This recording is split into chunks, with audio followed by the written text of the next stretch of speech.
Bueno, buenas tardes. Vamos a comenzar con la clase del día de la fecha y dando continuidad a la temática de los atributos de la personalidad.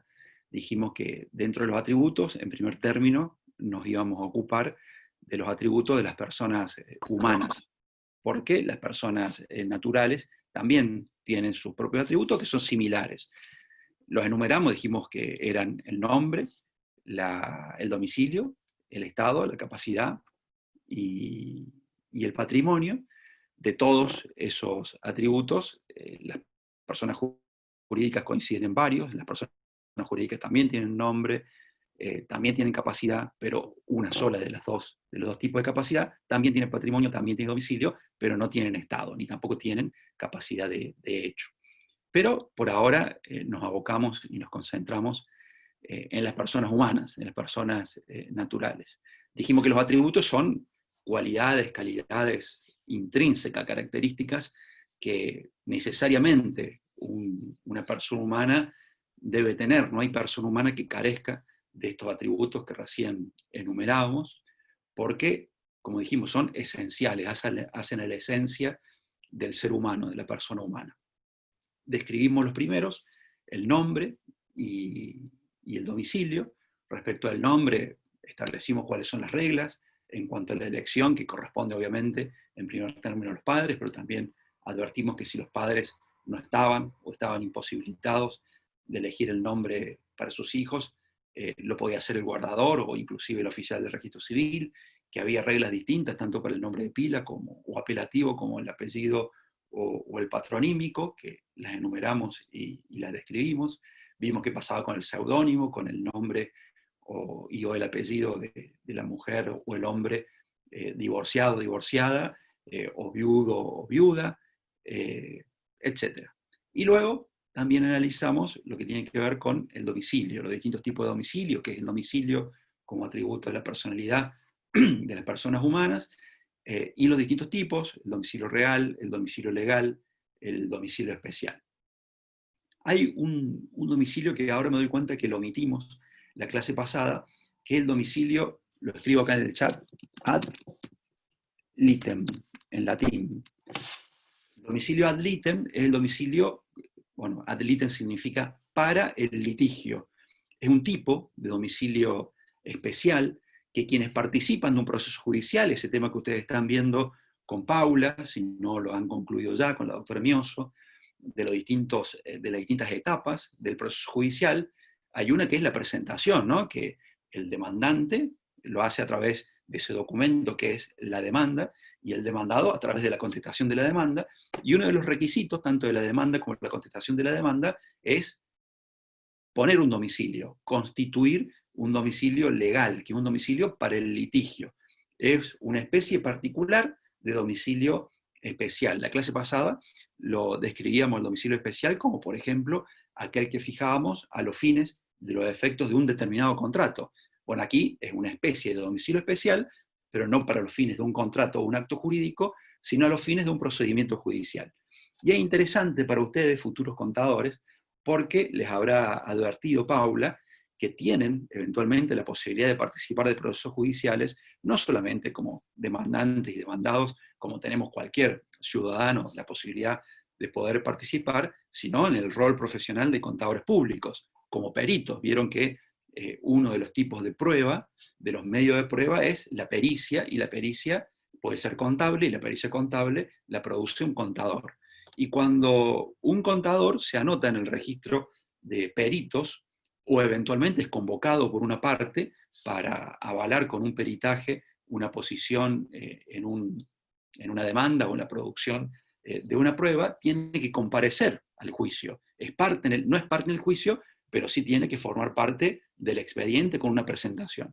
Y en esa presentación fija un domicilio ad litem, un domicilio especial que seguramente va a ser en el lugar donde tengan fijado ustedes el estudio contable. Entonces aquí hay una posibilidad de participación de ustedes como futuros profesionales dentro del ámbito del esquema del proceso judicial, donde van a tener que constituir un domicilio ad litem, que es otra posibilidad o otro tipo de domicilio que lo vamos a agregar al domicilio real, al domicilio legal, y al domicilio especial, aunque también podemos decir, y no nos equivocaríamos, que es un tipo particular, el domicilio ad litem de domicilio especial.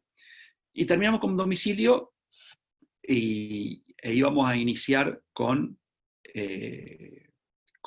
la cuestión de la capacidad como otro de los atributos de la personalidad. Entonces yo a partir de este momento lo que voy a hacer es compartir pantalla para que vayamos viendo la presentación.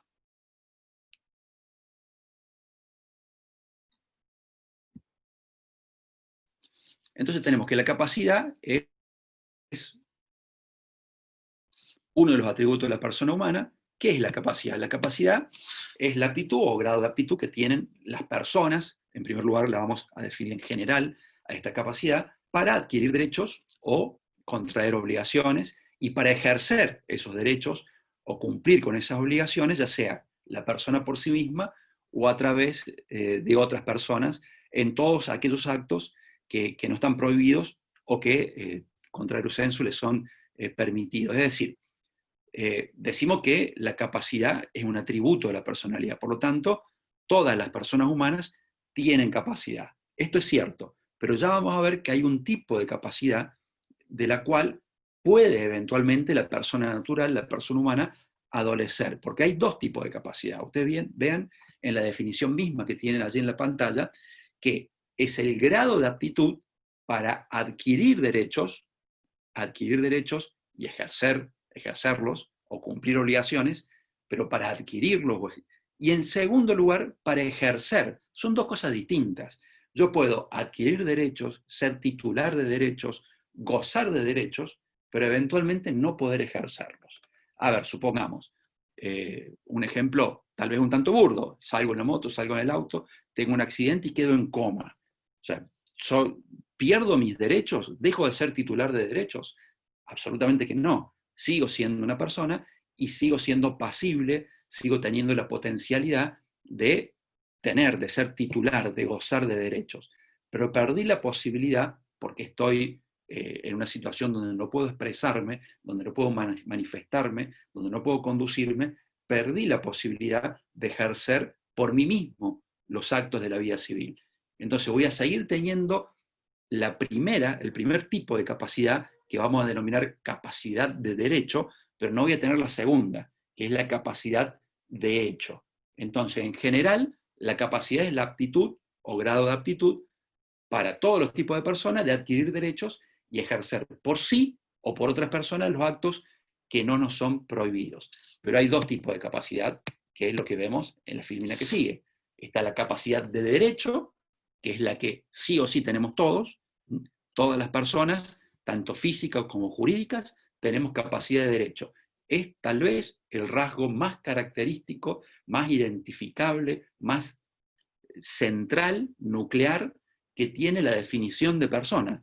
Definimos persona como todo ente susceptible de adquirir derechos o contraer obligaciones. Todo ente capaz. Subrayemos, entrecomillemos, pongamos en negrita y en mayúscula la palabra capaz. Tiene capacidad de adquirir derechos o contraer obligaciones. Eso es la capacidad. Pero decimos, la capacidad la podemos desdoblar. En la primera, que es la posibilidad de ser titular de derechos, de gozar de derechos, que es el tipo de capacidad que tenemos todas las personas, de la capacidad de hecho, que es la segunda, que es la aptitud o grado de aptitud de las personas de existencia visible, es decir, de las personas humanas, de ejercer por sí mismas los actos de la vida civil. Por lo tanto, capacidad de derecho tenemos todos, capacidad de hecho tenemos algunos. ¿Quiénes son los algunos dentro de las distintas categorías de personas que tenemos capacidad de hecho? Las personas mayores de edad y plenamente capaces. Al revés, ¿quiénes no la tienen? Lo vamos a ver dentro de un ratito. Por ejemplo, por regla, los menores de edad. Dijimos que por regla los menores no pueden actuar dentro de la vida civil, salvo que estén acompañados o que estén representados por precisamente sus representantes legales, o en aquellos casos donde la ley, el derecho, el Código Civil, los autoriza a llevar adelante un acto por sí mismos. Entonces las personas menores no tienen la posibilidad o tienen restringida la capacidad de hecho. Ni hablar las personas por nacer, no pueden ejercitar ningún acto de la vida civil. Y lo mismo las personas incapaces, los declarados incapaces, que es lo que me preguntaban antes del inicio de la clase, lo que está plasmado en el video de YouTube, cuando se referencia a las personas, a los derechos de las personas por discapacidad en el esquema de este Código Civil y Comercial actual, vigente. Entonces, está claro, tenemos dos tipos de capacidad: capacidad de derecho, capacidad de hecho.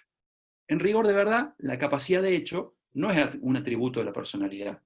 ¿Por qué no es un atributo de la personalidad? Porque si decimos que los atributos son calidades intrínsecas, esenciales al hecho de ser persona, y la capacidad de hecho la podemos tener o no, entonces no es un atributo, es una posibilidad. Se puede tener o se puede no tener. La que sí es un atributo de la personalidad es la capacidad de derecho, porque independientemente de que seamos una persona por nacer, un menor de edad de 2, 3, 5, 13, 17 años, un mayor de edad, una persona incapaz, una persona que ha sido declarada por un juez incapaz y que está internada en un establecimiento neuropsiquiátrico, sigue siendo persona y por lo tanto tiene capacidad de derecho. Que pueda ejercer los derechos de los cuales es titular esa persona es otra cosa. Eso forma parte del otro nivel de capacidad, que es la capacidad de hecho, la posibilidad que tengo como persona humana de conducirme dentro de la vida civil y de poner en acto los derechos de los cuales soy titular. Las personas jurídicas tienen la primera, tienen capacidad de derecho, que está determinada por sus estatutos constitutivos. El estatuto constitutivo, cuando fija el objeto de la persona jurídica, ya sea una persona jurídica de derecho público, que se crean por otras modalidades, se crean por la Constitución, se crean por ley. Por ejemplo, la Universidad Nacional de Villa María es una persona jurídica de derecho público creada por ley, que tiene capacidad de derecho, pero de ninguna manera puede actuar por sí misma. Necesita sí o sí de una representación. Entonces tiene capacidad de derecho, pero no tiene capacidad de hecho. Las personas jurídicas no tienen capacidad de hecho. Bueno, vamos a avanzar. Cualquier cosa ya saben, pueden abrir el micrófono y preguntar, hacer preguntas. Muy bien. Decimos que la capacidad de hecho se puede tener o no, ¿no? Vamos a dar algunos ejemplos, porque es mucho más fácil determinar quiénes no tienen o la tienen restringida a la capacidad de hecho que enumerar a quienes sí la tienen, porque por regla todos la tenemos, salvo que la ley nos indique que por alguna razón no podemos ejercitar los actos de la vida civil. Las preguntas que hagan por chat no me es tan fácil. A ver, vamos a abrir un recuadrito acá. ¿Está grabando? Preguntan. Creo que sí. ¿Ustedes pueden ver si estoy grabando? Sí, profe, se está grabando. Bueno, sí estamos grabando. Entonces, toda persona humana tiene la posibilidad de ejercer sus derechos, tiene capacidad de hecho, salvo las limitaciones que expresamente, que puntualmente nos imponga el propio Código Civil. Allí está la regla. La regla es que si estamos frente a una persona humana, esa persona humana es plenamente capaz, salvo que se encuentre, que se halle en una circunstancia particular que haga que no pueda ejercitar los derechos de los cuales es titular. Entonces, ¿quiénes son esas personas humanas que no pueden ejercitar su derecho por encontrarse en circunstancias particulares? Bueno, el Código Civil las enumera. Las personas por nacer, obviamente dijimos que podían ser titulares de derecho, podían reclamar una indemnización, podían a través de sus representantes, obviamente, reclamar alimentos, podrían concurrir una herencia, siempre y cuando luego nacieran con vida y pudieran validar, pudieran ratificar esos derechos que fue adquiriendo mientras fue una persona por nacer. Pero la persona por nacer es titular de derecho. Por supuesto que los va a ejercer siempre a través de un representante. La persona que no cuenta con la edad y el grado de madurez suficiente, más allá que dijimos que el menor de edad siempre tiene derecho a ser oído, pero estamos hablando de excepciones que plantea el Código Civil. Más allá que recordarán que en la clase pasada esta cuestión del juego de regla y excepción relativo a la capacidad de hecho de los menores estaba en un terreno gris, en un terreno opinable, pero desde el punto de vista didáctico es mucho más fácil, más sencillo entenderlo de esta manera, ¿no? Por regla, los menores son incapaces, y obviamente hay que advertir que hay un catálogo muy importante de excepciones que habilitan al menor a ejercer por sí los derechos de los cuales es titular. Y por último, la persona declarada incapaz por sentencia judicial, que es lo que me referí, que estaba desarrollado in extenso en la conferencia que le puse a disposición en YouTube, refería a los derechos de las personas con discapacidad. Esa conferencia dura, al menos la intervención mía, 40 minutos aproximadamente. Bueno, seguimos avanzando, eso respecto de la capacidad de hecho. Respecto de la capacidad de derecho, que es el verdadero atributo de la personalidad, vamos a hacer un juego de palabras. Yo espero no confundirlos demasiado, pero la capacidad de hecho puede ser absoluta. Hay personas que tienen capacidad de hecho plena, total, y hay personas que carecen absolutamente de incapacidad de hecho. Todos los que estamos aquí, estimo yo, somos 100 y pico, 126 en este momento. Digo estimo yo porque podría ser que no, pero si tuviera que apostar, apostaría que los 126 que estamos presentes en este encuentro virtual, todos tenemos capacidad plena de hecho. ¿Qué quiere decir esto? Que todos los que participamos de este encuentro podríamos ejercer por nosotros mismos los derechos de los cuales somos titulares. ¿Por qué digo en principio? Porque eventualmente yo puedo desconocer, o ustedes podrían desconocer, que yo o que ustedes fueron declarados incapaces por un juez.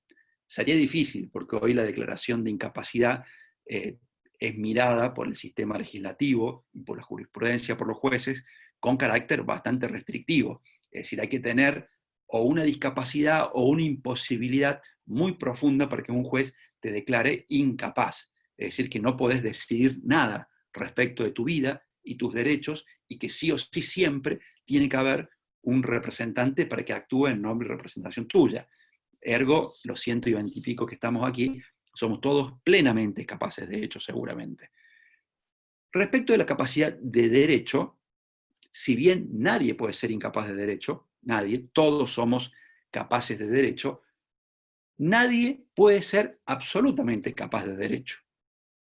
Sí podemos ser capaces absolutos de hecho, pero no podemos ser nunca capaces absolutos y plenos de derecho. ¿Por qué? Porque la capacidad de derecho siempre es relativa, siempre es relativa. ¿A qué me refiero? Que uno tiene capacidad de derecho en tanto y en cuanto esté inmerso en una situación jurídica que lo ponga en posición de poder ser titular de un derecho, de poder gozar de un derecho. Y nadie, absolutamente nadie, por más derechos que tenga, puede gozar de la totalidad de los derechos. Inclusive hay situaciones que son incompatibles con otras. Hay una pluralidad de ejemplos.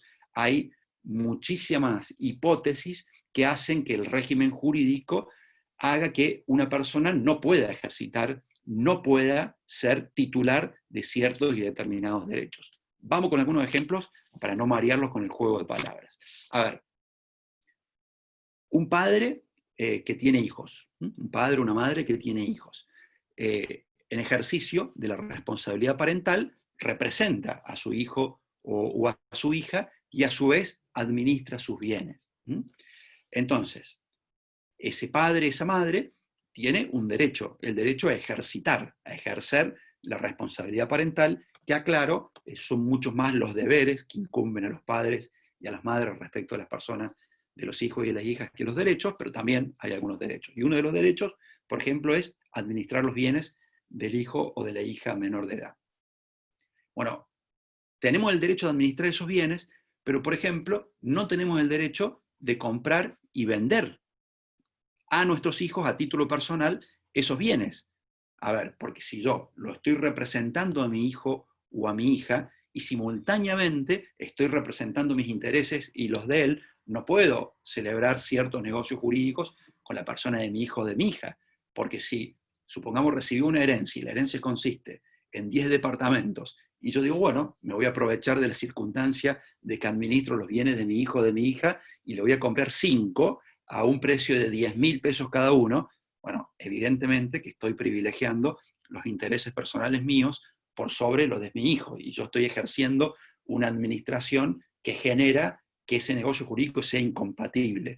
Hay, en ese caso, una incapacidad de derecho. La ley está protegiendo a la persona representada para que el representante no se abuse de su posición dominante cuando puede representar los dos intereses que en este caso están comprometidos.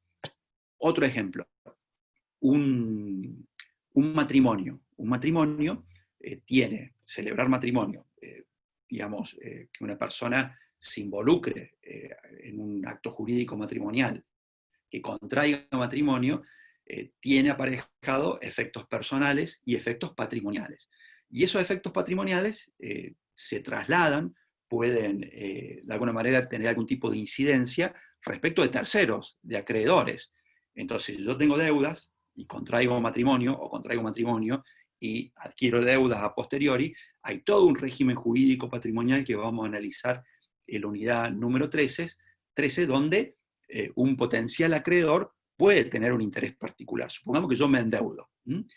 Y hay un principio que dice que el patrimonio del deudor es la prenda común de los acreedores. Yo me endeudo, tengo acreedores. Me prestaron dinero, contrataron conmigo, porque sabían que yo era solvente, que yo iba a poder cumplir, que yo tengo campos, que tengo departamentos, que tengo inmuebles, que tengo terrenos baldíos, que tengo acciones, que tengo plazos fijos, que tengo obligaciones negociables. Entonces, por eso me prestaron dinero.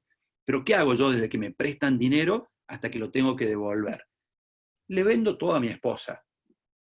Y después cuando me reclaman la deuda, una deuda varias veces millonarias, digo, no, yo ya no tengo nada, le vendí todo a mi esposa. No, eso no es posible, no le puedo vender, no le puedo donar. Hay una incompatibilidad, hay una incapacidad de derecho, que siempre va a ser puntual, pero hay en cada persona una infinidad de imposibilidades, de incapacidades de derecho. A ver, por ejemplo, yo en diciembre me puedo presentar a rendir derecho civil y comercial en carácter de regular, y no porque no tengo los derechos que hacen a un estudiante de la Universidad de Villa María, de la carrera de contador público, que cumplió los requisitos para regularizar esta asignatura, porque soy el profe de la asignatura. Igual ustedes no tienen derecho a tomar exámenes, porque es un derecho que me asiste a mí como docente de la universidad. Entonces siempre la capacidad de derecho va a estar parcelada, va a ser relativa.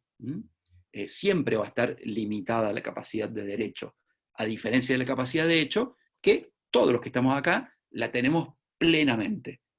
Eventualmente podemos elegir no ejercerla. ¿Por qué? Porque no tenemos ganas, porque nos es más cómodo. Entonces, ¿qué hacemos? Designamos un representante voluntariamente para que ejerza nuestros derechos en nuestro nombre y representación. Pero eso es otra cosa.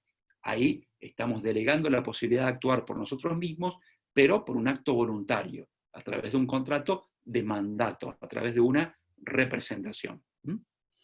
¿Se entiende acá el atributo de la capacidad? Si no lo saben, pueden abrir el micrófono y preguntar. Pasamos al otro atributo entonces. El Estado. Yo acá voy a dejar de compartir porque quiero verlos a ustedes. A ver si los encuentro. Acá. Y vamos a chequear a ver si están atentos. Tengo 7 páginas con nombres y muy poquitas caras. A ver, Brisa Venegas, ¿está ahí? Sí, profe. Muy bien, Brisa. ¿Cuál es tu estado, Brisa? ¿Cómo? ¿Cuál es tu estado? Estoy en la cama, dice. No, estoy acá en la cocina. ¿Cuál es tu estado?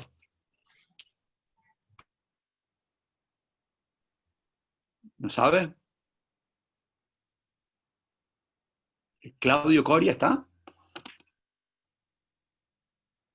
¿Claudio? Ay, profe, perdón, usó mi papá mi computadora y me quedó su nombre. No hay problema. Quien sea. Victoria. Victoria, Eh, ¿cuál es tu estado? yo estoy soltera. Soltera. Tiene el estado de soltera. Brisa, lo podés poner por el chat, ahí veo que te quedaste sin micrófono. A ver, Juan Pablo Rumachela creo que era. Juan Pablo, ¿estás ahí? Sí, profe. ¿Cuál es tu estado, Juan Pablo? Soltero. Otro soltero. Vamos a ver si tenemos suerte y hay otra cosa. Brisa es soltera también. Erika Villa, ¿estás? O Claribel Sí, Funes. Erika, profe, yo creo acá que... estoy. Erika, ¿Puede ser sí. que yo también tenga el estado como estudiante? ¿Puede ser o no? Muy bien. Claribel.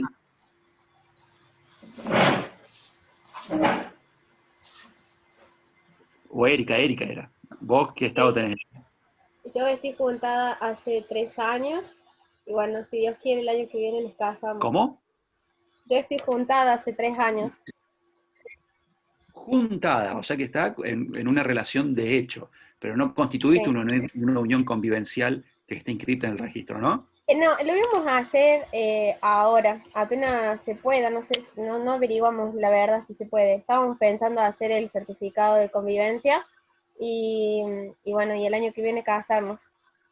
Muy bien, la unión convivencial es otra posibilidad, lo que antes se denominaba concubinato. Ahora está Sí. Erika en una situación de unión de hecho, una unión de hecho.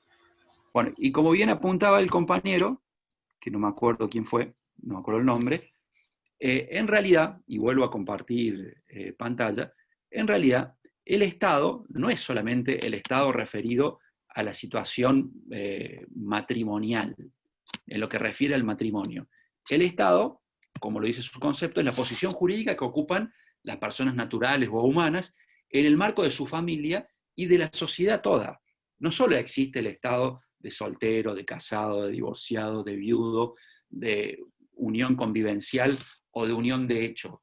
También existe, como dijo el compañero, el estado de estudiante, que hace a la profesión que puede ejercitar una persona, el estado de contador público, de abogado, el estado de argentino, el estado de inmigrante, de extranjero, el estado de mayor de edad, los 122 que estamos aquí en la reunión, somos mayores de edad y eso forma parte de nuestro estado, el estado de incapaz, una persona menor de edad, una persona que ha sido declarada incapaz por un juez, también forma parte de su estado, el estado del resto del parentesco, yo tengo, además, en mi caso personal, de estado de casado, tengo estado de hijo, estado de hermano, estado de padre, estado de primo, con el resto de la familia también tengo una situación de estado, el estado de rector de la Universidad Nacional de Villa María, que hace al ejercicio de una determinada función. Entonces el cúmulo de deberes, de derechos, de circunstancias jurídicas, es la posición jurídica que hace o que ocupa la persona en relación, inclusive a sí mismo y al resto de la sociedad, porque cuando yo digo el estado de mayor de edad, estoy refiriendo a una situación jurídica que hace a mi propia persona y que determina o que influye o que impacta en el resto de los atributos de la personalidad. Bueno, entonces, cuando pensemos en el Estado, y aún cuando les pregunten por el Estado civil, ustedes pueden repreguntar, decir, a ver, ¿a qué se está refiriendo? ¿Con relación a qué? Si usted se refiere a mi situación matrimonial, soy soltero o soltera. Ahora, si quiere preguntar otra cosa, precísela un poco mejor. Bueno, este estado tiene una serie de efectos, ¿no? La situación del Estado puede tener efectos en relación a la capacidad, porque obviamente si una persona es declarada incapaz por un juez o se le restringe la capacidad, que son las dos posibilidades que existen en nuestro régimen jurídico para las personas con discapacidad, bueno, eso impacta plenamente en las posibilidades que tiene la persona para poder actuar por sí misma, impacta en la capacidad de hecho, no en la de derecho, pero sí en la de hecho. Entonces, el estado de incapaz, el estado de capacidad restringida, impacta y tiene una relevancia respecto de la capacidad. El estado de menor de edad, si soy menor de edad, evidentemente soy incapaz. El estado de casado, o sea, estoy casado con una determinada persona, con esa persona no puedo realizar determinados tipos de contratos. Es decir, el Estado influye, en este caso, en la capacidad de derecho. O soy el papá de mis 2 hijas, y por lo tanto tengo una incapacidad de derecho para contratar con ellas, porque también las represento y les administro sus bienes. Aquí queda claro cómo el Estado, la situación jurídica de la persona, impacta plenamente en los distintos tipos de capacidad, tanto capacidad de hecho como capacidad de derecho. También el Estado impacta en otro tributo, en el atributo del nombre, impacta en el atributo de la personalidad e impacta en el atributo del nombre, puede impactar, porque si me declaran incapaz no hay ninguna consecuencia, no es relevante a los efectos de mi nombre, pero si contraigo matrimonio, eventualmente puede impactar esa circunstancia en mi apellido, porque yo puedo elegir llevar el apellido de mi esposa adicionado al mío, y lo mismo puede hacer mi esposa para conmigo. Y si me divorcio, tengo que dejar de utilizarlo, salvo las excepciones que vimos en el encuentro pasado. El estado de hijo hace que ese estado de hijo impacte sobre el nombre de ese hijo o de esa hija, porque ese hijo o esa hija va a tener el apellido, el patronímico de su padre, de su madre, de acuerdo a lo que ellos hayan en su oportunidad dispuesto. Y por último, inclusive, el estado de las personas humanas o naturales tiene algunas consecuencias en el orden penal. Nosotros no estudiamos derecho penal en nuestra carrera de contador público, pero el derecho es una unidad. Y si bien está parcelado, está dividido, está fraccionado, y lo que a nosotros nos interesa en este año es estudiar Derecho Civil y Comercial. El año pasado estudiaron Derecho Constitucional, o el cuatrimestre pasado, y en otros años subsiguientes van a estudiar sociedades, quiebras, derecho laboral, derecho tributario, etc. Pero acá vamos a ver cómo la situación, que es un estado civil, el estado de las personas humanas, puede impactar también en el orden penal. Por ejemplo, en el caso de los delitos, agravando las posibles penas que puedan caberle a una persona que cometió un hecho delictivo. A ver, si yo tengo el estado de padre y mato a una de mis hijas, no es lo mismo, no va a ser la misma pena que se le va a aplicar a alguien que mata a un amigo o una amiga, ¿no? ¿Por qué? Porque si alguien es capaz de matar a un hijo, la ley entiende que es más peligrosa esa persona, que el delito está agravado. ¿Agravado por qué? Porque hay un vínculo consanguíneo, un vínculo de Estado entre quien comete el delito y la víctima, que hace que la ley le imponga una pena mayor. Si mato a mi esposa, si mato a mi padre o a mi madre, son todos vínculos, son todos estados, que en esos casos van a agravar el delito. En otros casos, el Estado es parte integrativa del tipo delictivo. Si yo hago referencia al delito de incumplimiento de los deberes de asistencia familiar, me estoy refiriendo a ese padre, a esa madre, que teniendo la obligación de cumplir con una obligación alimentaria, de tener que pagar los alimentos para su hijo, no lo hace. Eso constituye, además de un incumplimiento civil que puede ser reclamado en un juicio, también constituye un ilícito de orden penal. Entonces, en ese caso, un juez penal, un fiscal, puede hacer una investigación y un juez le va a aplicar una sanción penal a esa persona.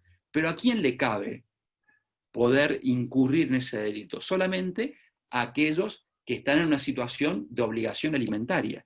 Y la obligación alimentaria la determina el Estado. O sea, yo tengo la obligación de alimentar, tengo la obligación de pagar la cuota alimentaria porque soy papá, o porque soy mamá, o porque soy abuelo, y como los padres no pueden, se le pueden reclamar al abuelo, y el abuelo o la abuela no paga la cuota alimentaria. Entonces, el hecho del parentesco, el hecho del estado civil, forma parte de la descripción del delito. Y por último, el ámbito penal, esta situación de estado, esta situación de parentesco, puede venir inclusive en una exhibición de la pena. Les voy a dar un ejemplo. Supongamos, bueno, el año que viene, Dios mediante, retomamos la presencialidad y pueden volver al departamento que tienen alquilado, pagaron el alquiler todo este año aquí en Villa María, o bueno, tienen la suerte de que sus padres, aprovechando que ustedes se venían a estudiar a Villa María, compraron, hicieron una inversión en Villa María de un departamento para que vivan ustedes, pero con la previsión que, bueno, cuando lleguen a tercer año, que es lo que va a pasar el año que viene, se viene a vivir el hermano o la hermana de ustedes, con el cual tienen un vínculo como muchos tenemos con nuestros hermanos y nuestras hermanas, un vínculo de amor-odio. Se quieren mucho, pero tienen personalidades muy distintas. Mientras que ustedes son muy ordenados, son muy prolijos, bueno, el hermano o la hermana de ustedes es muy desordenado, es improlijo, ustedes se saben administrar perfectamente, a los dos hermanos le dan la misma cantidad de dinero para que sobrevivan el mes en Villa María, y bueno, y ustedes no solo que les alcanza para todo el mes, sino que van ahorrando dinero para comprar ropa, para irse de vacaciones en enero, y el hermano de ustedes, la hermana de ustedes, llega el día 10 y no tiene un centavo, deja todo sucio, no lava los platos, hace un acuerdo para que un día cada uno tenga que limpiar, ustedes limpian, el hermano o la hermana de ustedes no limpia. Seguramente algún caso de esos hay entre los aquí presentes. Y a punto tal llega la situación, decíamos que ustedes administraban perfecto, pero el hermano o la hermana de ustedes no. Bueno, llega el día 20 y hay un jueves, hay que ir a Jet Set, y bueno, y el hermano de ustedes, a partir del día 10, no tiene un centavo, ya no tiene ni para el colectivo, ni para el comedor universitario, no tienen para nada. Y ustedes todavía están, no solo que tienen lo que le dieron para el mes, sino que tienen los ahorros guardados de los meses anteriores. A ver, ¿alguien escribió por acá?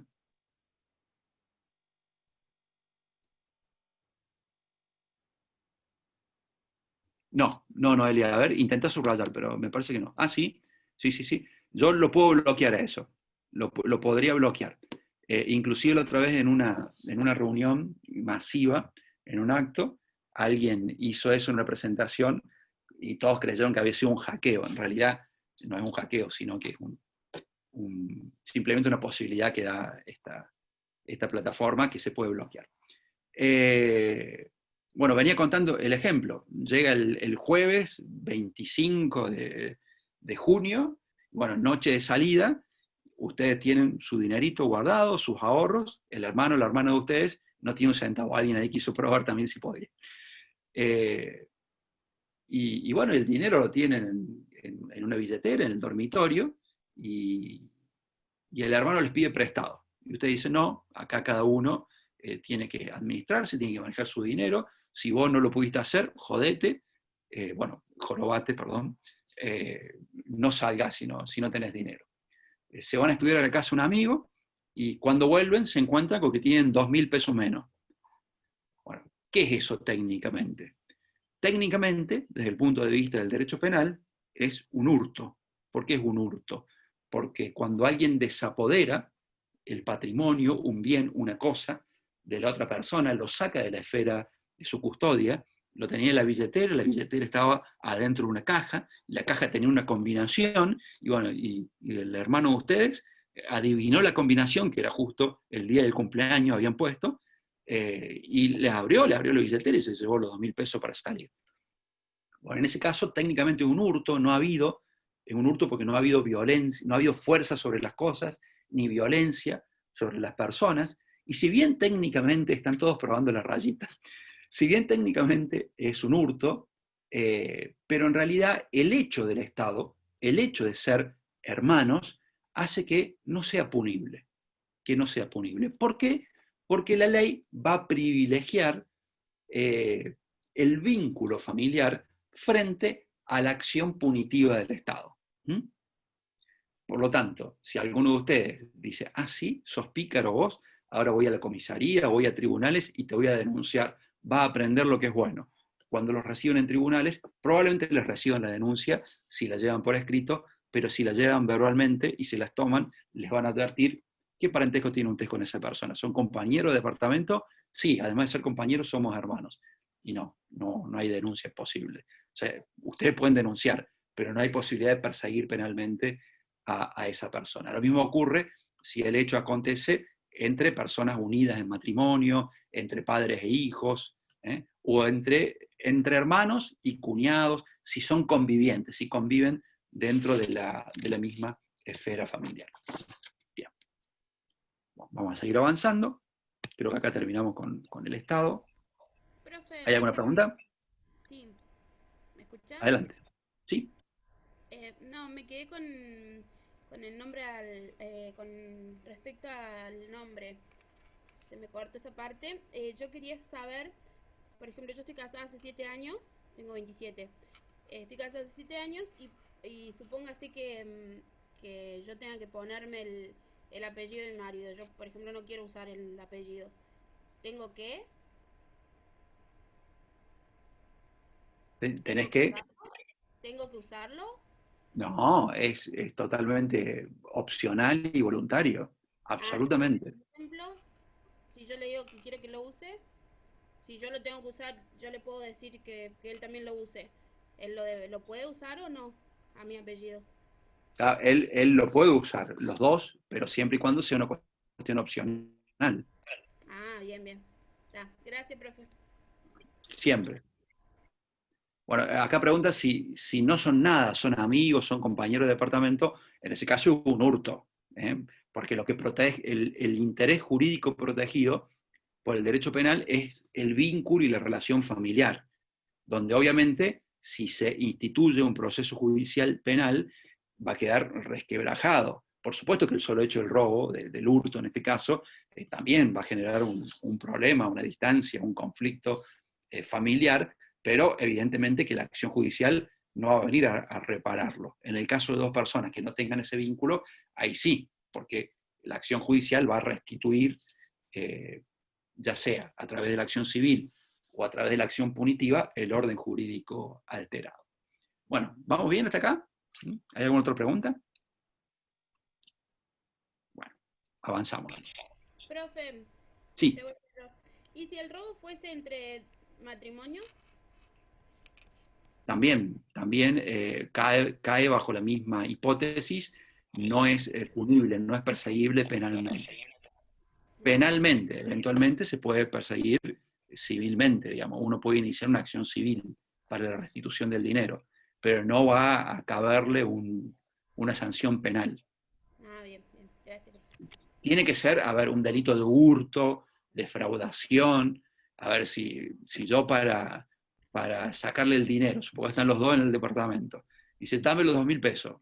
No, no te doy, tú hubieses sabido administrar. Dame los 2.000 pesos, que no te doy, como el pollo, que no te doy el pollo, que no te doy, que no te doy el dinero, y va el hermano, y por la fuerza los golpea, los patea en el piso, los lastima.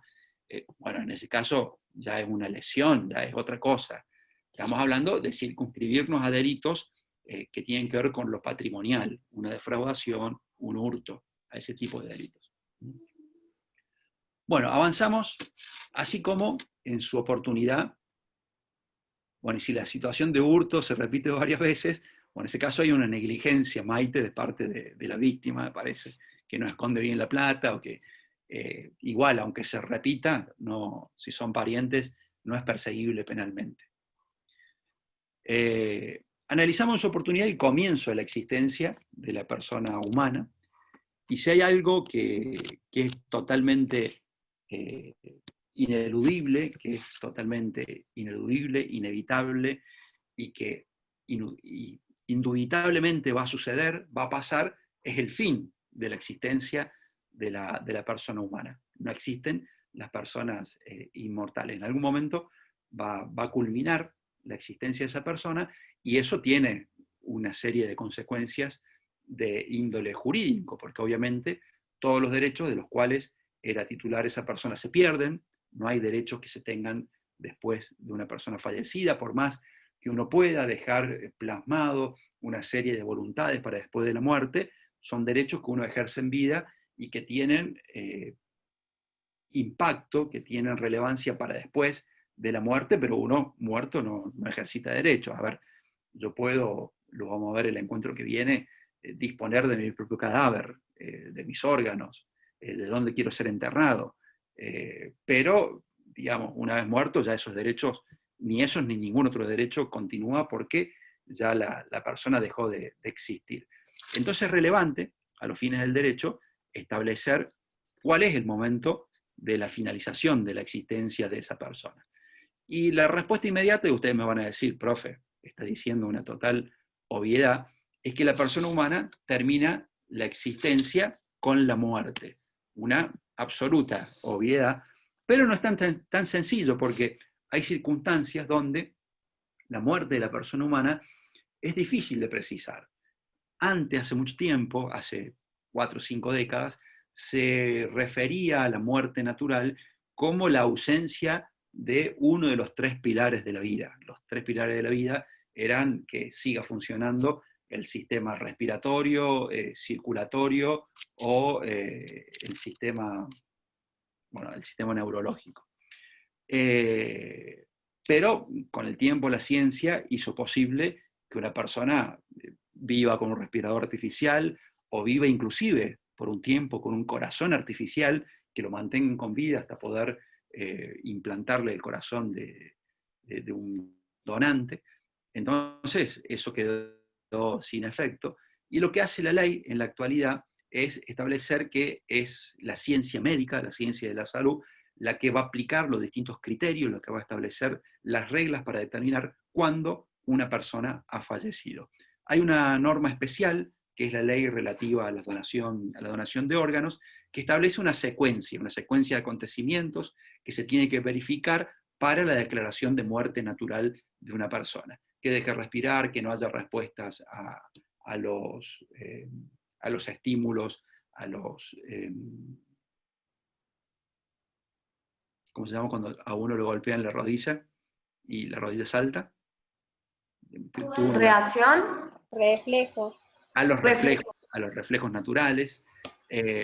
Una secuencia, son 5 o 6 parámetros que tienen que respetar el equipo médico, verificarlos para declarar la muerte de la persona y digan, bueno, ¿vieron Grey's Anatomy, Doctor House? Bueno, a la hora tal se declaró muerta a tal persona porque se verificaron, más allá de que estas series que yo cité son series norteamericanas, pero seguramente que en otras legislaciones también tienen que cumplir con una serie de requisitos para la declaración de muerte de una persona y también para la declaración de muerte cuando se trate de la ablación o la donación de órganos. Eso respecto de la muerte natural, que es importante determinarla por los efectos jurídicos que genera, los efectos sucesorios, la obligación del seguro de pagar el efecto o el hecho desencadenante del pago del seguro de vida es la muerte de la persona, entonces hay que determinarla y luego certificarla a través de no solo el certificado médico, sino el acta de defunción y demás. Eso es la muerte de la persona humana. Pero eventualmente esta muerte puede dificultarse su verificación, su comprobación. Por eso se llama la primera la muerte comprobada, la que determinan los médicos. Y puede darse en el caso, supónganse ustedes, que, bueno, acá hay gente que está en pareja, gente que está casada eventualmente, y supongamos que están conviviendo y el marido, el conviviente, un padre de ustedes, una madre, dice, bueno, me voy a hacer las compras.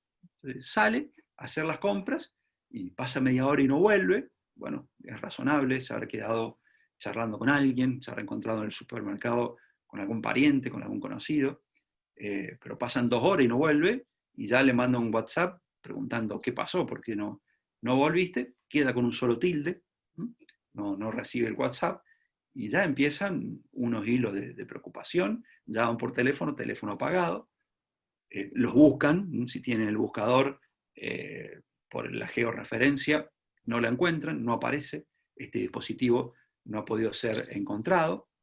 A ver, preguntan acá, ¿qué pasa con el caso de la persona que tenga muerte cerebral, pero su corazón sigue funcionando? ¿Se considera muerte o solo sucedería al momento de la muerte total?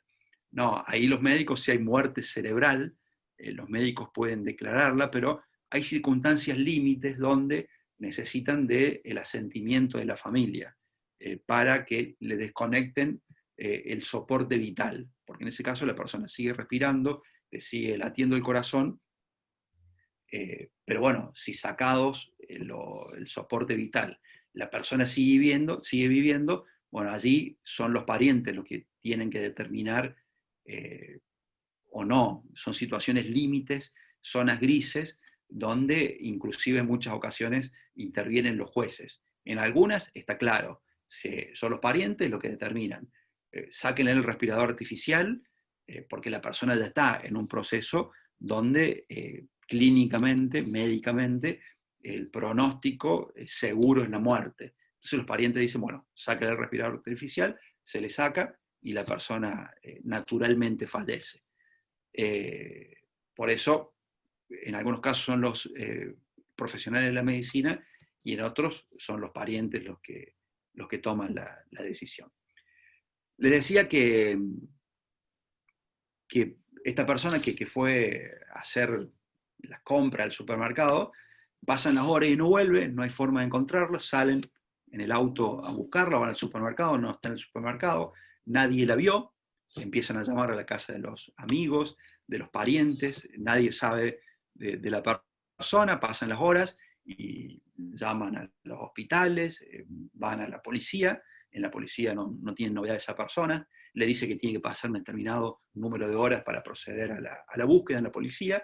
Bueno, obviamente lo esperan con mucha impaciencia. Normalmente lo que ocurre es que la persona aparece, por eso la policía prevé un protocolo de una cantidad de horas antes de disparar un procedimiento de búsqueda. Bueno, pasan las horas, pasa 24, 48 horas, la persona no aparece, se dispara el protocolo de búsqueda, se busca a la persona por todos lados, nada, no se sabe nada de ese hombre, esa mujer que ha desaparecido. Bueno, en ese caso, hay una serie de intereses que proteger. Estamos hablando de una persona que no se sabe dónde está, que ha desaparecido, que está ausente. Y acá hay 3 intereses, por lo menos, que hay que proteger. En primer lugar, el interés de la persona ausente. La persona que se ausenta, si está ausente, no puede ejercitar sus derechos. Si no puede ejercitar sus derechos, por ejemplo, sus derechos patrimoniales, las cosas de las cuales es titular, que es dueña, es propietaria, bueno, hay que nombrar a alguien que las administre hasta que vuelva, hasta que reaparezca esta persona. Hay derechos de la propia persona ausente que el sistema legislativo tiene que prever, tiene que proteger. También hay derechos de los parientes, de las personas que quedamos, del marido, de la esposa, del ausente, de los hijos, porque esta persona se ausentó y bueno, y era el director de la empresa familiar, era el que llevaba adelante una serie de acciones, de actos jurídicos en nombre de toda la familia, era la titular de una serie de bienes, era la titular del plazo fijo, donde estaban todos los ahorros de la familia, que la familia iba sacando mes a mes para poder ir subsistiendo. Entonces la familia también tiene un interés de que haya una regulación jurídica de esa ausencia. Y hay un interés tercero, un tercer interesado, que es la sociedad toda. ¿Por qué? Nosotros somos un sistema, lo fue así en el año 1871, cuando se sanciona el Código Civil que redactó Vélez Sarsfield, y lo siguió siendo siempre, aún con matices, un sistema de economía capitalista, un sistema de economía de mercado. Repito, con matices. Por supuesto que la economía de mercado se fue de alguna manera socializando, fueron apareciendo figuras jurídicas que seguramente ustedes van a ver con el tiempo, como la imprevisión, la lesión, que fueron atemperando la rigidez de este sistema jurídico capitalista liberal. Pero sigue siendo un sistema jurídico en un esquema de una economía de mercado. Y en una economía de mercado, al mercado le interesa que los bienes circulen, no que estén congelados.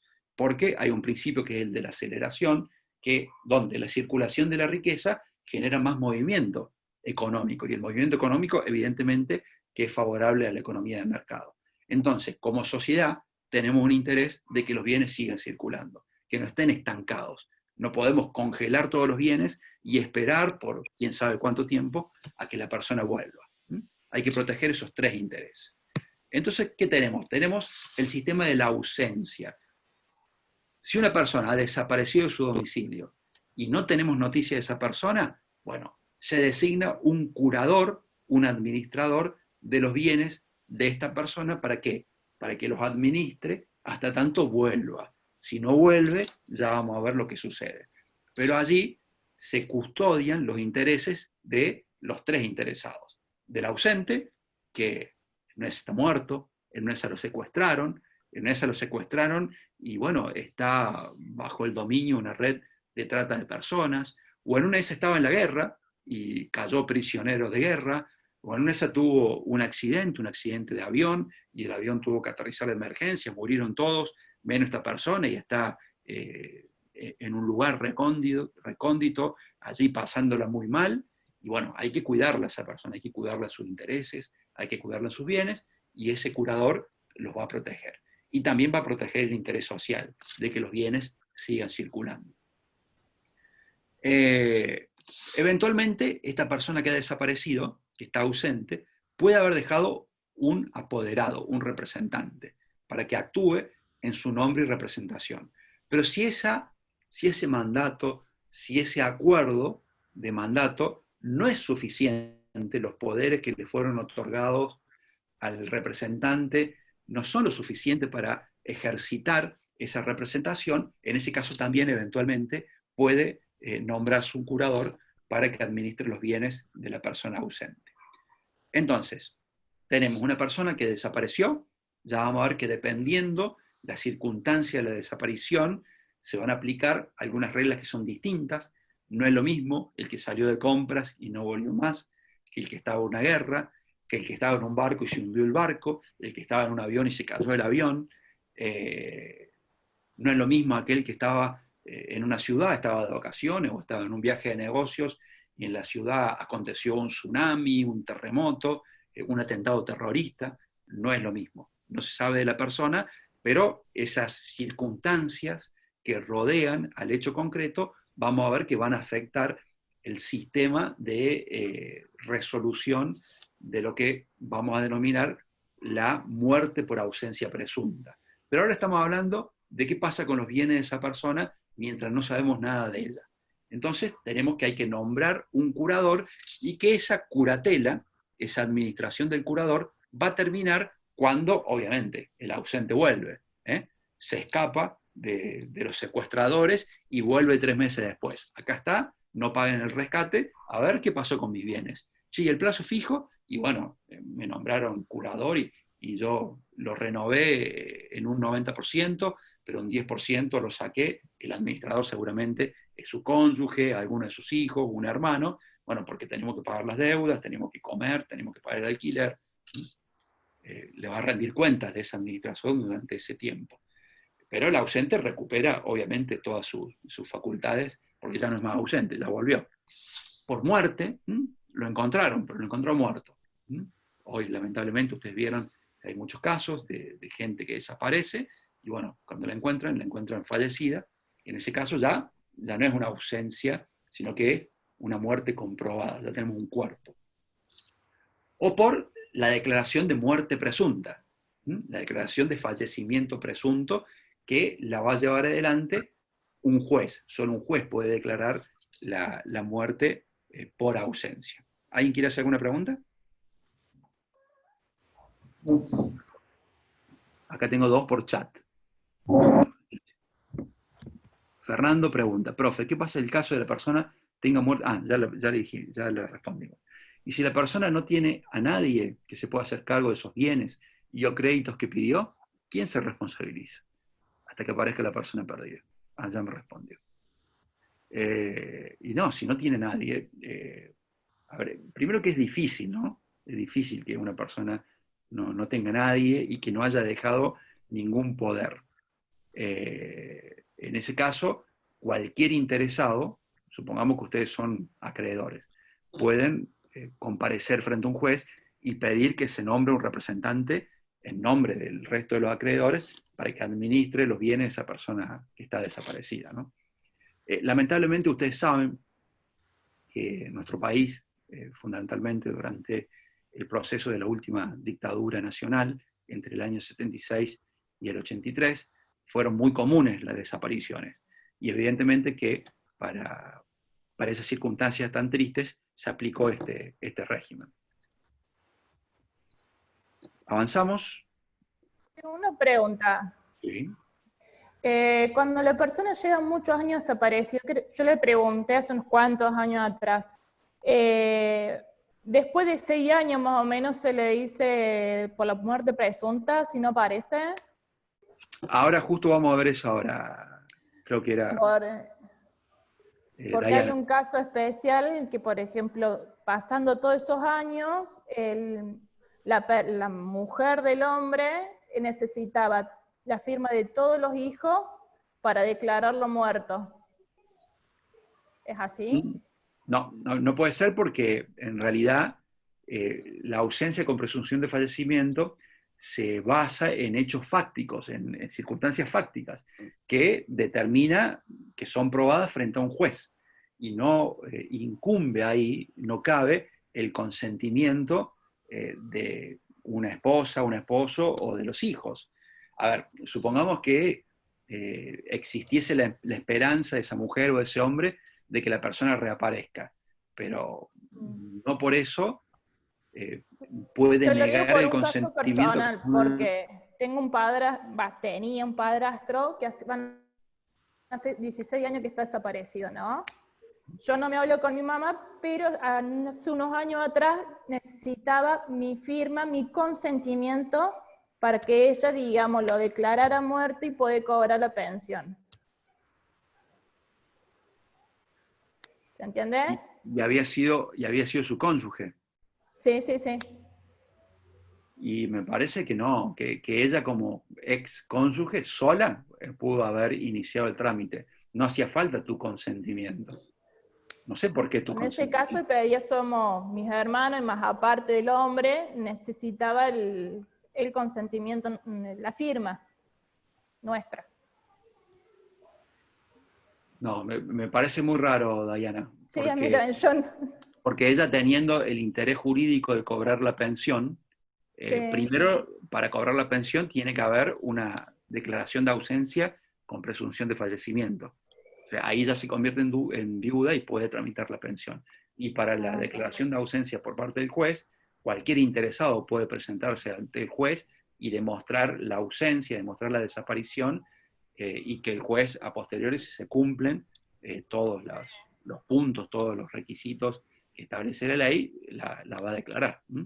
Sí, tenía esa duda. Bueno, Karen pregunta, ¿existen limitaciones en esa administración de los bienes del desaparecido? Sí, ya vamos a ver ahora que la administración no puede avanzar sobre algunos actos, solo puede realizar por un tiempo actos de administración, y ya vamos a ver en qué momento los herederos pueden realizar actos de disposición de los bienes.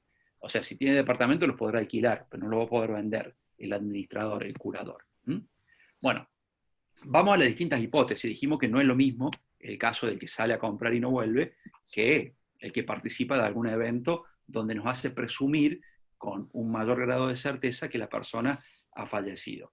La primera hipótesis es la de la simple ausencia. El que salió a comprar, salió a un asado, a donde fuera, y no volvió más.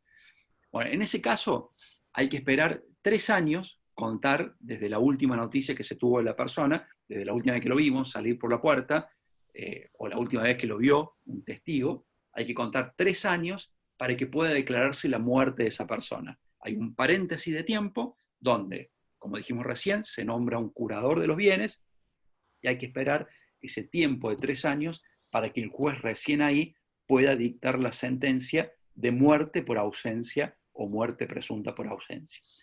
En la segunda hipótesis, esta es una hipótesis ordinaria, y dos hipótesis extraordinarias, que es la del medio y la de la derecha, cuando la persona desaparece en el contexto de un incendio, de un terremoto, agreguemos una acción terrorista, una acción de guerra, donde ya la hipótesis de la muerte cabe un poco más dentro de las posibilidades. Porque en la primera, bueno, el tipo, la mujer, ¿no? No quiero tener ningún tipo de manifestación de índole machista. Siempre mencionamos a la suegra. Yo ayer tuve la capacitación sobre género, ley Micaela, y tenemos que erradicar ese tipo de comentarios. Pobre suegra, porque también los suegros podemos ser bastante insoportables. Entonces, vive la persona, vieron que cuando pasa una tragedia, nos dicen, bueno, peor es casarse y vivir con la suegra. Bueno, hay que modificar. Peor es casarse y vivir con la suegra y o el suegro. Supongamos que la persona vivía con la suegra y o el suegro, y la vida se la hacía insoportable. Y de repente dice, bueno, me voy a comprar una cerveza, y no aparece nunca más. Bueno, posiblemente estaba viviendo un calvario, era una tortura vivir en esa situación, y se escapó. No es que ni lo atrapó ni ninguna banda de secuestradores, ni una organización de trata de personas, no, simplemente desapareció. Entonces, frente a ese caso, esperemos un tiempo más prudente, porque la persona puede reaparecer. Entonces, la ley determina 3 años de espera antes de que el juez pueda proceder a la declaración de muerte por ausencia. El segundo caso ya no. Hubo un terremoto, hubo un incendio, hubo una inundación, un hecho catastrófico. En ese caso, la persona está desaparecida y puede ser que por el shock postraumático la persona perdió la memoria y quién sabe dónde está. Hay muchos casos de esa índole. O puede ser que haya muerto y haya desaparecido, que esté en el fondo de los escombros y no lo hayamos encontrado. Y en el tercer caso, bueno, en ese caso ya hay una mayor certeza de que la persona ha fallecido, cuando la persona está en un avión o está en un barco, y bueno, y el barco se hunde, el avión se cae, y no hay más noticias. Es distinto cuando el barco se hunde, pero hay certeza de que la persona estaba en el barco, y hay certeza del lugar donde está el barco, y lo mismo pasa con el avión se cayó y lo único que quedaron son pedacitos, y está la filmación en el aeropuerto cuando la persona subió al avión, hay certeza de que la persona estaba allí. En ese caso se considera una muerte comprobada. Ahora, si el avión desapareció, que hay casos donde el avión desaparece y no hay rastros, no se encuentra el rastro del avión, en ese caso hay que esperar un plazo de 6 meses. 6 meses. ¿Vieron cómo se va achicando? 3 años, 2 años, 6 meses, de acuerdo a la circunstancia. Mientras la persona va participando de un hecho más trágico, los tiempos se van disminuyendo. Entonces, de acuerdo a la circunstancia de la desaparición, lo que va a hacer el juez, obviamente a pedido de parte, ¿quiénes son? Ahí viene la respuesta a la pregunta de Dayana: los interesados, los herederos del presunto fallecido, del ausente, pueden presentarse frente al juez para que se declare esta muerte presunta, y el juez lo que va a hacer es declarar un día presuntivo del fallecimiento. Es importante establecer cuál es ese día, porque a partir de ese día son efectivos la posibilidad de exigir los distintos derechos que hacen a, por ejemplo, la persona de sus herederos, de sus acreedores, entre otros.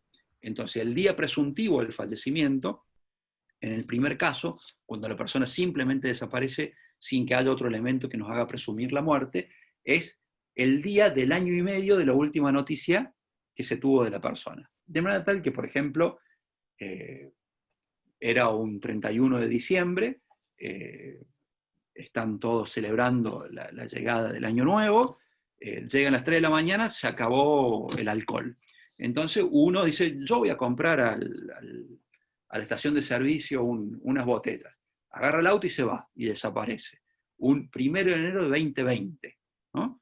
Bueno, en ese caso, como no hay ningún elemento que nos haga presumir cuál fue la circunstancia de la desaparición, no hay terremoto, no hay avión que se cayó, no hay guerra, no hay nada, entonces en ese caso hay que esperar 3 años para que el juez pueda declarar la muerte, y el día presuntivo del fallecimiento va a ser, a ver, saquemos cuenta, va a ser el 1 de julio del año 2021.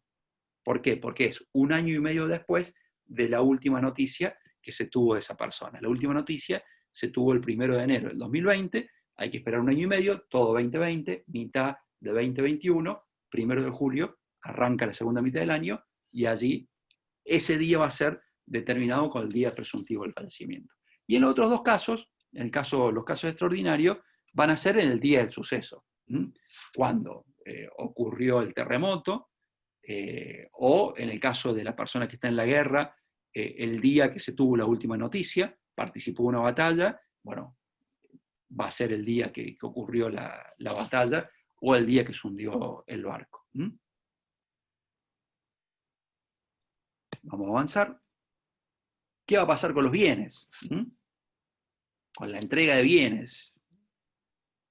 Con la entrega de bienes, ya sea a quienes sean sus herederos o a la persona desaparecida si eventualmente reaparece, porque la persona, si reaparece dentro del periodo de la administración, no hay mayor problema. ¿Por qué? Porque recién preguntaban si el administrador, el curador, podía vender los bienes, y no lo va a poder vender, va a poder solo realizar actividades de administración.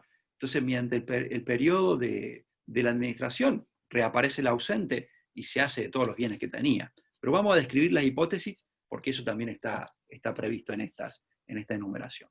Bueno, los herederos deben recibir los bienes que hayan sido determinados en el acervo hereditario, en el proceso sucesorio.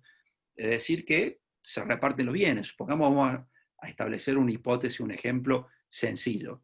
¿De qué se trata la herencia? Y la herencia se trata de 10 millones de pesos, era lo único que había, 10 millones de pesos que estaban en el banco. Entonces, como eran 10 millones de pesos gananciales, le corresponde la mitad. Ya te respondo, Fernando, porque está acá en las hipótesis. Si son 10 millones, la mitad, eran 10 millones gananciales, la mitad le corresponde a uno de los cónyuges. Había 5 hijos, le corresponde 1 millón a cada hijo. Supongamos que eran 10 departamentos gananciales, le corresponden 5 departamentos a la cónyuge o al cónyuge, o mujer o varón, dependiendo de quién haya desaparecido, y un departamento, son todos iguales, están en el mismo edificio, todos valen lo mismo, un departamento a cada uno de los hijos, ¿no? Entonces, los herederos reciben la herencia. Previamente, lo que debe hacerse es un inventario. Esto es muy importante, porque si eventualmente ocurre lo que dice Fernando, si reaparece el ausente, bueno, hay que ver cuáles eran los bienes que había al momento del reparto, a los bienes en el momento de lo que se denomina técnicamente la partición de la herencia. Entonces, en ese caso, si bien yo como hijo, yo como esposa, yo como marido, recibo los bienes de la herencia, existe lo que se llama una prenotación en el registro. ¿Por qué? Porque la idea es que si bien se protege a los herederos para que reciban la herencia, se protege a la sociedad para que estos bienes puedan seguir circulando, pero también tiene que haber un dejo de protección a la persona desaparecida por las dudas reaparezca. Entonces, si bien yo recibo la herencia, yo recibo el departamento que me tocaba y lo inscribo a mi nombre por ser heredero, va a haber en el registro una mención que se denomina prenotación. La prenotación del caso significa que yo voy a poder, durante un cierto tiempo, administrar esos bienes, pero no enajenarlos ni gravarlos, salvo que tenga autorización judicial. ¿Qué quiere decir esto? Que yo voy a recibir el bien, lo voy a poder usar, me voy a poder ir a vivir al departamento que me tocó en la herencia, lo voy a poder alquilar, pero no voy a poder ni venderlo ni hipotecarlo, salvo que tenga autorización de un juez. ¿Eso va a ser para siempre? Y no va a ser para siempre, porque si no, estaríamos contradiciendo el principio que nosotros dimos de que los bienes debían circular. ¿Hasta cuándo va a ser? Bueno, en primer lugar, hasta que la persona reaparezca. Si la persona reaparece, si entregados los bienes a los herederos, la persona vuelve, bueno, esa persona, primero que va a quedar sin efecto la declaración del fallecimiento, obviamente porque la persona está viva, volvió. O sea, se la declaró muerta por un juez, pero la persona volvió. La realidad es que está allí, está viva. Queda sin efecto esa sentencia.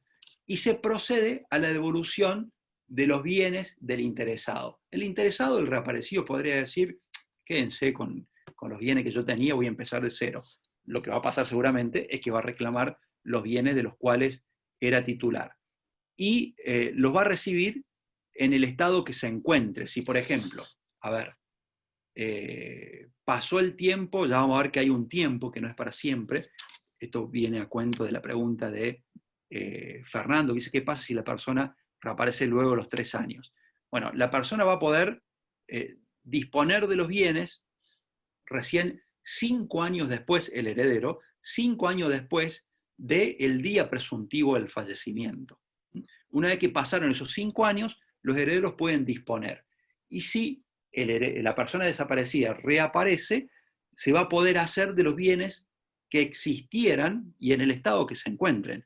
A ver, si yo recibí el departamento y me fui a vivir el departamento y no lo vendí y pasaron 10 años y reapareció la persona ausente, le tengo que devolver el departamento. Si yo vendí el departamento porque me autorizó el juez o que pasó el tiempo que prevé la ley y me compré otro departamento, le voy a tener que devolver ese departamento que compré con la plata que vendí el primero. Y si vendí el departamento y puse la plata en plazo fijo, bueno, voy a tener que devolver el plazo fijo. Vamos a las últimas filminas. ¿Qué pasa en el caso del matrimonio? Si la persona desaparecida era casada, ¿qué va a pasar con el matrimonio una vez que se declara la ausencia con presunción de fallecimiento? Se declara la muerte por ausencia. ¿Qué opinan?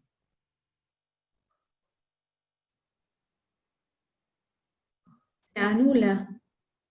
El matrimonio queda sin efecto. O sea, y la persona se la considera, al igual que en la muerte comprobada, como cambia de estado, ¿no? Viuda o viudo. Viuda o viudo, muy bien. Y si el ausente reaparece luego de la declaración del juez, de la sentencia del juez, que lo declara muerto, ¿qué opina? Ya te respondo, Celeste. Sigue sin efecto, profe. ¿Y se tienen que volver a contraer matrimonio? Y Para a mí lo sí, mejor profe. depende de lo que haya hecho el viudo o la viuda en ese tiempo que desapareció la persona. Exactamente, Guadalupe. Si la persona no contrajo matrimonio y reaparece el ausente, bueno, el matrimonio es como si nunca hubiese dejado de existir. Ahora, si la persona, el cónyuge, no desaparecido, contrae un nuevo matrimonio, ¿cuál va a ser el matrimonio válido? ¿El primero o el segundo? ¿El matrimonio con la persona ausente o el matrimonio con la persona nueva, con el nuevo marido o la nueva mujer? El último matrimonio. El último matrimonio va a ser el válido. El último matrimonio va a ser válido, indudablemente. A ver, la pregunta de Celeste dice, profe, el curador designado, antes de ser declarada la muerte, ¿solo cuídalo bien o puede hacer uso de ellos? No, los puede usar, los puede administrar, no solo cuidarlos. Administrar es todo acto que consista en usar de la cosa y gozar de la misma, hacerla producir. Si es un campo, sembrarlo y cosecharlo, alquilarlo, si es un departamento, alquilarlo, si es dinero en efectivo, ponerlo a plazo fijo, todo eso lo puede hacer. Creo que hay una filmina más. Bueno, hablamos de la prenotación queda sin efecto transcurridos 5 años desde la fecha presuntiva del fallecimiento, es decir, que a partir de ese momento podemos hacer con los bienes lo que se nos antoje, no hay que pedirle permiso al juez, podemos disponer libremente de esos bienes, o que eventualmente la persona hubiese cumplido, si estuviese presente, 80 años. ¿Por qué esto de los 80 años? Porque si la persona no murió por la desaparición, eventualmente murió por la edad. O sea, ya como tiene una edad avanzada, la ley no te hace esperar tanto tiempo. A ver, ¿qué quiere decir esto? Pasaron los 3 años desde que la persona desapareció. El día presuntivo del fallecimiento, 1 año y medio después, pero la persona tiene 81. Bueno, no hay que esperar 2 años más. Dijimos 5 años después del día presuntivo del fallecimiento. No, ya la persona, seguramente si no murió en el incendio, en el atentado terrorista, murió porque ya era una persona de edad avanzada. Igualmente, si después reaparece, los efectos son exactamente los mismos. ¿Qué pasa con los bienes si la persona reaparece? Ya más o menos lo anticipamos. Se le entrega los bienes que existen en el estado que se encuentra, los adquiridos con el valor de los que faltan. Si vendimos un inmueble y adquirimos otro, ya lo anticipamos, le entregamos ese otro inmueble. El precio adeudado por los enajenados, vendimos el departamento que nos tocaba y lo vendimos en cuotas, con una entrega y 60 cuotas, y nos deben 50 cuotas. Bueno, el precio de lo adeudado lo puede reclamar la persona reaparecida. Y los frutos no consumidos. ¿Qué quiere decir esto? Que si nosotros, lo que dejó la persona desaparecida es un campo de 500 hectáreas, y todos los años lo hicimos rendir frutos, y los frutos los gastamos, el dinero producido por el campo lo gastamos en otras cosas, eso no tiene derecho a reclamarlo la persona desaparecida y reaparecida, en tanto y en cuanto no estén consumidos. Todo lo que, en tanto y en cuanto estén consumidos. Si no fueron consumidos, sí tienen derecho a reclamarlo. Supongamos que la cosecha todavía no se levantó. Bueno, la persona reaparecida tiene derecho a cobrar esa cosecha y obviamente deduciendo los gastos que se hayan ocasionado. El dinero que está en el banco, bueno, también los intereses que no se gastaron, también tiene derecho la persona reaparecida a reclamar lo que se le devuelva. Bueno, eso creo que fue lo último, sí, exactamente fue lo último. Dejamos de compartir y escucho preguntas.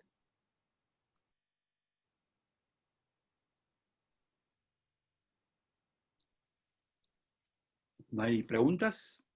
A ver, preguntan acá por el chat. ¿Y si se gasta la herencia a lo largo de los años en cosas materiales, qué sucede? Bueno, si se gasta la herencia en cosas materiales y los materiales están determinados, la persona puede reclamar los bienes materiales que se adquirieron en sustitución de los originarios. Dimos el ejemplo del departamento. Te tocó un departamento y vendiste el departamento y compraste 5 autos para ponerlos a trabajar como remises. Bueno, tiene derecho a reclamar los remises.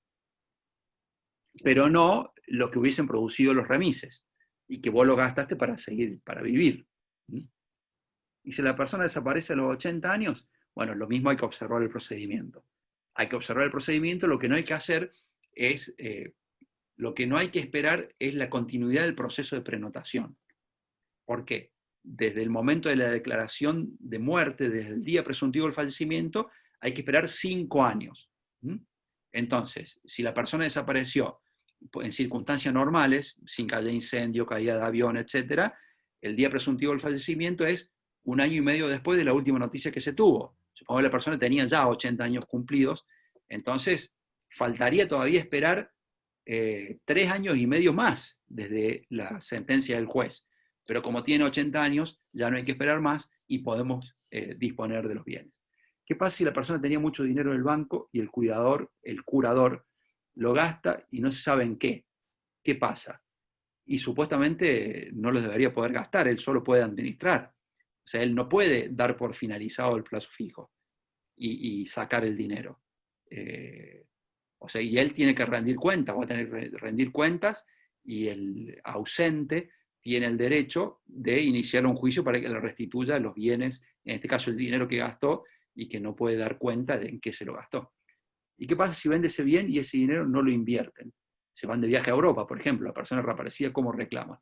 No tiene forma de reclamar. O sea, si nosotros vendimos el departamento y nos fuimos de mochileros no, porque el departamento, con la plata del departamento pagamos los hoteles y los gastos de un viaje a Europa por 6 meses, no hay forma de reclamar. O sea que si les pasa, es lo más conveniente, ¿no? Vender el departamento e irse de viaje. Y si la persona desaparece y tenía ese dinero en el banco y nadie va al banco a reclamarlo, ¿el banco puede hacer lo suyo? No, nunca. ¿Por qué? Porque en algún momento cuando los herederos se dan cuenta que la persona desaparecida tenía un plazo fijo, uno puede tener un plazo fijo y no se entera la familia, pero después buscan detrás de las paredes, abajo de los colchones, rompen las almohadas, posean todo el patio buscando la plata, porque el viejo tenía plata, estamos seguros que tenía plata, y bueno, y termina averiguando en todos los bancos y resulta que tenía un flor de plazo fijo ahí, por más que pase mucho tiempo, ustedes son los herederos de ese plazo fijo. Mi padrastro se vendió toda la maquinaria antes de los 3 años de desaparecido.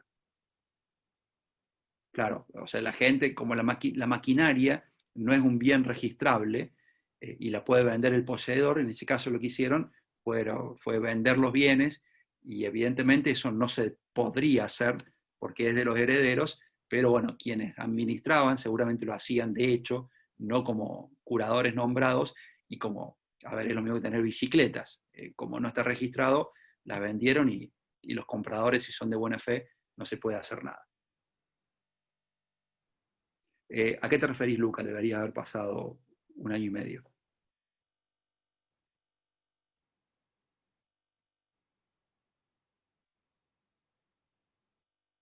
A ver, acá hay una pregunta larga.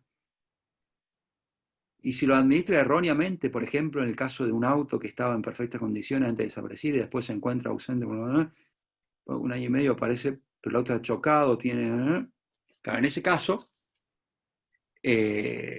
a ver, como todo administrador, cuando nosotros administramos tenemos que rendir cuentas de nuestra administración. La administración tiene que ser leal, la administración tiene que ser prolija.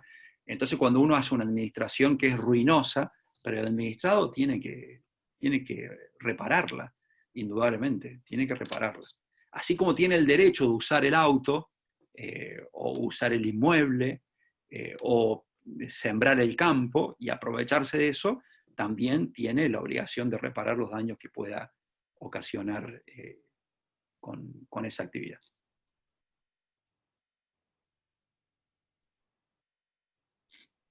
Bueno, yo antes que se vayan, si pueden varios prender la cámara, me han pedido que haga una captura de pantalla de la clase.